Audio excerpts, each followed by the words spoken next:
Hi everyone. Okay, so I've been I kind of like this, so I'm going to leave it.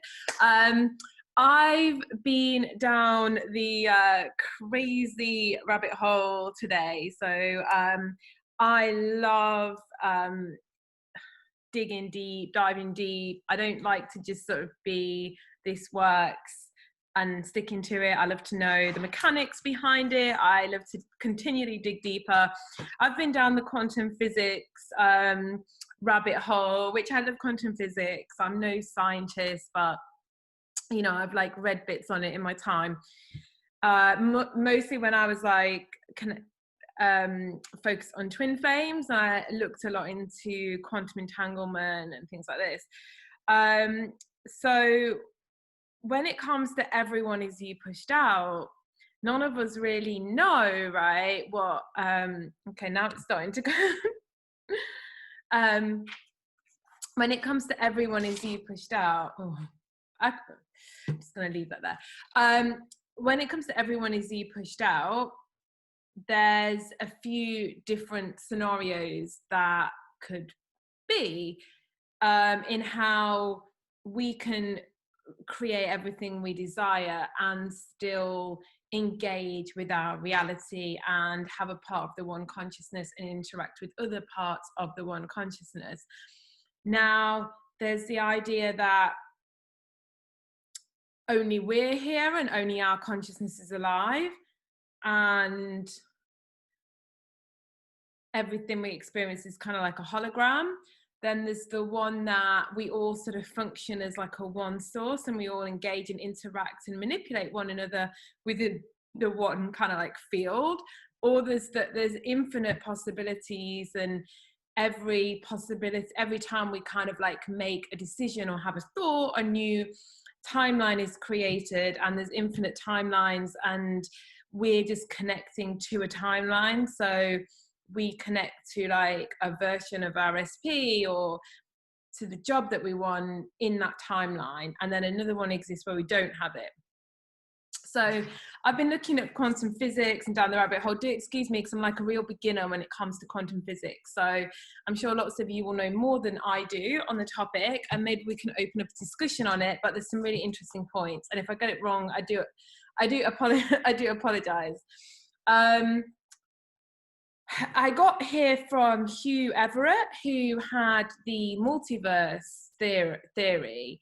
And as soon as I read it actually years and years and years ago, and didn't look into it on a deep level, just kind of got what it was talking about in a loose way. I mean, still there really, but I guess it's come into my thought process again. So to kind of go further with that, we need to look at some of the other like quantum, because I believe science really just ends up proving spirituality, right? I don't feel that there's like a big gap between the two.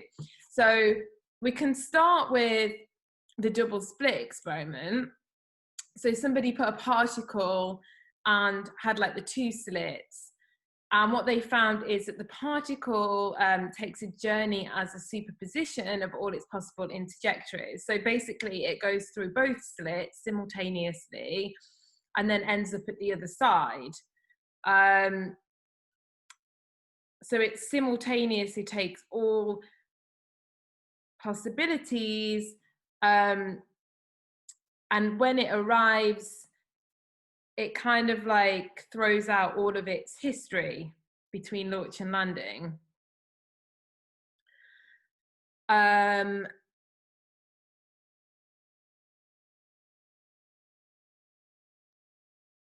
So what determines like where it ends up is when it gets observed, basically, or measured.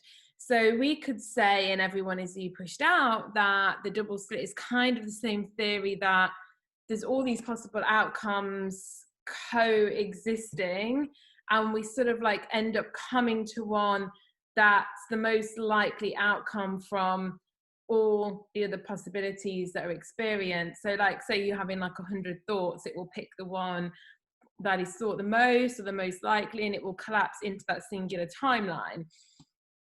Then you've got like the Copenhagen method, which kind of similar, selects all so you've got the Schrodinger's cat, where the cat is neither alive nor dead, which basically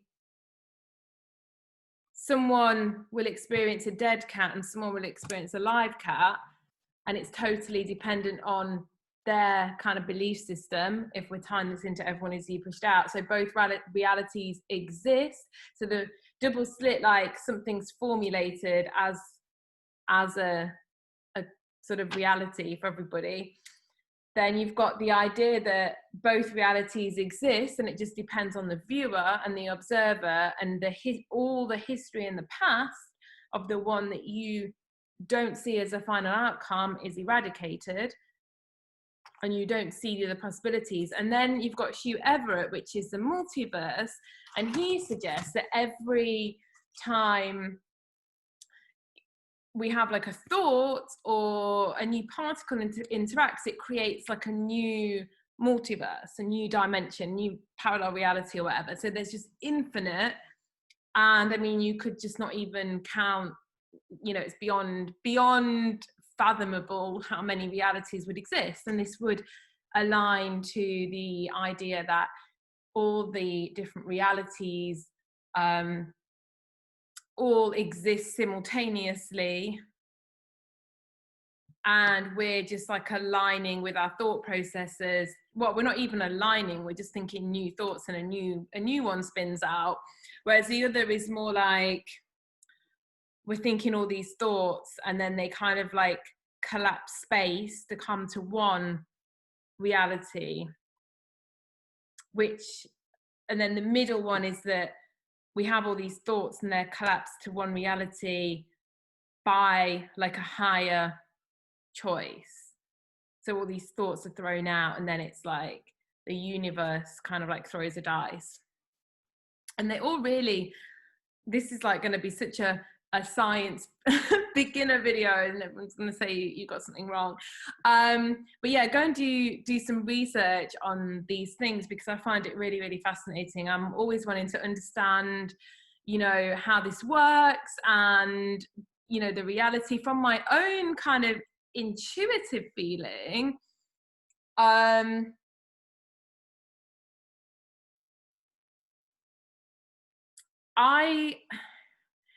I have a feeling that there's kind of some mix, because I do have a feeling that there's some kind of mass consciousness of the one source.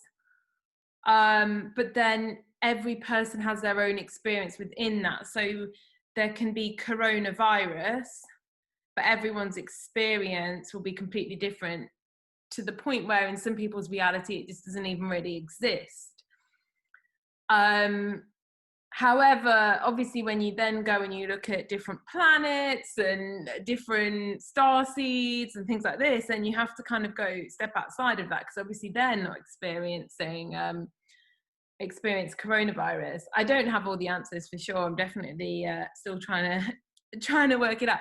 I have always believed, though, for like years and years, my feeling was that every time we had like a thought, we created, or we like we had a reaction, we created a new timeline, which is what some people kind of refer to as karma, where we're sort of like keeping things alive by constantly creating new timelines. And then if we came to our 0 point, then we would just all exist in one central timeline, and we would sort of like collapse the other timelines. That's always what I used to think, that there was an ultimate timeline, there was a 0 point timeline that would collapse all of the timelines, which I guess would be what I would refer to as like inner union,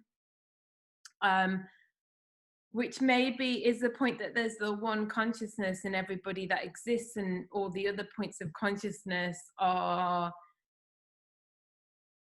all have to collapse to get to like the 0 point. You know, like karma has to be completely, what I call karma actually is just decisions, like choices that are not made from love or from from like in a union or whatever we want to call it.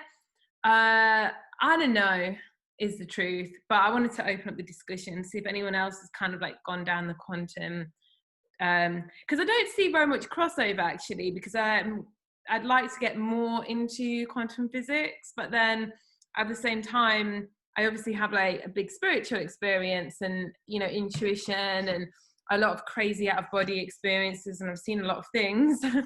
And yeah, I'd like to find more people that sort of like cross over the two, because yeah, I think they can support each other actually, science and spirituality. But yeah, like I just wanted to open up the discussion a bit tonight, and yeah, let me know if anyone else has gone down this rabbit hole. And good night.